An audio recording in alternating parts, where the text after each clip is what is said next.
ఘనంగా 80వ స్వాతంత్ర్య దినోత్సవ వేడుకలు, పులివెందుల మంత్రుల పర్యటన, స్టార్టప్ కడప దేశానికే ఆదర్శమని కలెక్టర్ ప్రకటన, అసెంబ్లీ ప్యానెల్ స్పీకర్గా వరదరాజులరెడ్డి తదితర విశేషాలతో వైఎస్సార్ కడప జిల్లా సమాచార లేఖ ఇప్పుడు వింటారు. కడప జిల్లా కేంద్రంలోని పోలీస్ పెరేడ్ గ్రౌండ్లో 80వ స్వాతంత్ర్య దినోత్సవ వేడుకలు ఘనంగా జరిగాయి. ఈ కార్యక్రమానికి ముఖ్య అతిథిగా హాజరైన మంత్రి బీసీ జనార్దన్ రెడ్డి జాతీయ పతాకాన్ని ఆవిష్కరించారు. ఈ సందర్భంగా మంత్రి మాట్లాడుతూ 2047 నాటికి కడప జిల్లాను 13,26,000 కోట్ల రూపాయల ఆర్థిక వ్యవస్థగా తీర్చిదిద్దాలని ప్రభుత్వం లక్ష్యంగా పెట్టుకుందని తెలిపారు. జిల్లా ప్రజల తలసరి ఆదాయాన్ని 30 లక్షల రూపాయలకు పెంచే దిశగా ప్రణాళికలు రూపొందిస్తున్నట్లు చెప్పారు. పారిశ్రామిక రంగంతో పాటు మౌలిక వసతులు, ఉపాధి అవకాశాల కల్పనకు ప్రభుత్వం ప్రాధాన్యత ఇస్తోందని మంత్రి తెలిపారు. వైఎస్సార్ కడప జిల్లా ఇన్ఛార్జ్ మంత్రి సవిత పులివెందుల్లో పర్యటించారు. ఈ సందర్భంగా మంత్రి మాట్లాడుతూ స్థానిక సంస్థల్లో బీసీలకు రాజకీయ ప్రాతినిధ్యం కల్పించడమే ప్రభుత్వ లక్ష్యమని తెలిపారు.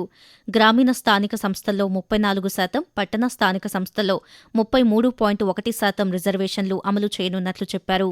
బీసీలకు అవకాశం కల్పించడం, నిర్ణయాధికారంలో వారిని భాగస్వామ్యం చేయడం ప్రభుత్వ బాధ్యతగా భావిస్తున్నామని మంత్రి సవిత స్పష్టం చేశారు. విద్య, ఉపాధి, ఆర్థిక, రాజకీయ రంగాల్లో బీసీలను ముందుకు తీసుకువెళ్లడమే తమ ప్రభుత్వ ధ్యేయమని మంత్రి సవిత పేర్కొన్నారు.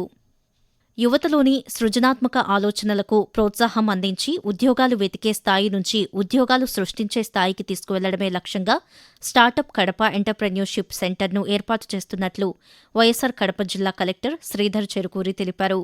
కడప ఆర్ట్స్ కళాశాల మైదానం వద్ద నిర్మిస్తున్న స్టార్టప్ కడప భవన నిర్మాణ పనులను collector Sridhar Cherukuri sub collector భావనతో కలిసి పరిశీలించారు. ప్రతి ఇంటి నుంచి ఒక స్టార్టప్ అనే ప్రభుత్వ లక్ష్యాన్ని సాకారం చేసే దిశగా ఈ కేంద్రాన్ని రూపొందిస్తున్నట్లు కలెక్టర్ తెలిపారు.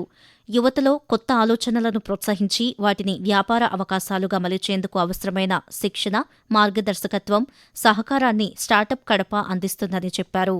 ఔత్సాహిక పారిశ్రామికవేత్తలు, స్వయం ఉపాధి పొందాలనుకునేవారు, చిన్న మధ్యతరహా పరిశ్రమలకు స్టార్టప్ కడప ఒకే వేదికగా ఉపయోగపడుతుందని కలెక్టర్ పేర్కొన్నారు.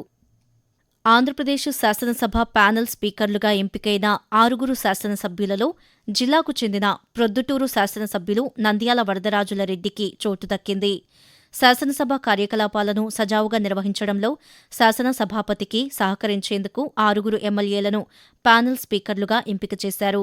ఈ జాబితాలో మండలి బుద్ధప్రసాద్, కోళ్ల లలితకుమారి, జ్యోతుల నెహ్రూ, విష్ణుకుమార్ రాజు, నంద్యాల వరదరాజులరెడ్డి, దాసరి సుధా ఉన్నారు. ప్యానెల్ స్పీకర్ల జాబితాలో వరదరాజులరెడ్డికి స్థానం లభించడంపై ప్రొద్దుటూరు నియోజకవర్గానికి చెందిన నాయకులు, కార్యకర్తలు హర్షం వ్యక్తం చేశారు.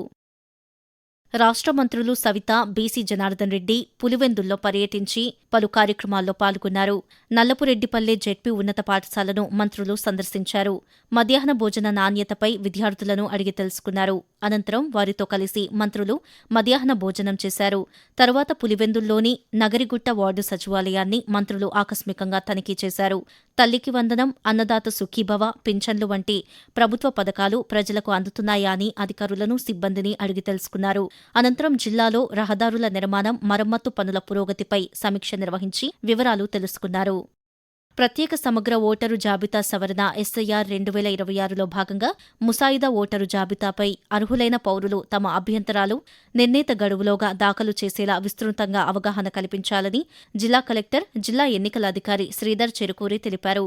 ఈ మేరకు సినిమా థియేటర్లలో ప్రతి సినిమా ప్రారంభానికి ముందు, అలాగే విరామ సమయంలో ఓటరు అవగాహనకు సంబంధించిన వీడియోలు, ప్రచార చిత్రాలను ఈ నెల 30వ తేదీ వరకు ప్రదర్శించేలా చర్యలు తీసుకోవాలని ఎన్నికల సంఘం రాష్ట్ర చలనచిత్ర, టెలివిజన్, నాటకరంగ అభివృద్ధి సంస్థను కోరినట్లు తెలిపారు. ఆ మేరకు జిల్లాలో ఇప్పటికే సమాచార, రెవెన్యూ అధికారుల ద్వారా సంబంధిత సినిమా థియేటర్ యాజమాన్యాలకు సూచనలు అందించామని కలెక్టర్ తెలిపారు. ఇప్పటి వరకు వైఎస్సార్ కడప జిల్లా సమాచార లేఖ విన్నారు. రచన భూమిరెడ్డి శ్రీనాథ్ రెడ్డి. ఆకాశవాణి వైఎస్సార్ కడప జిల్లా ప్రతినిధి. సమర్పణ ప్రాంతీయ వార్తా విభాగం, ఆకాశవాణి విజయవాడ కేంద్రం.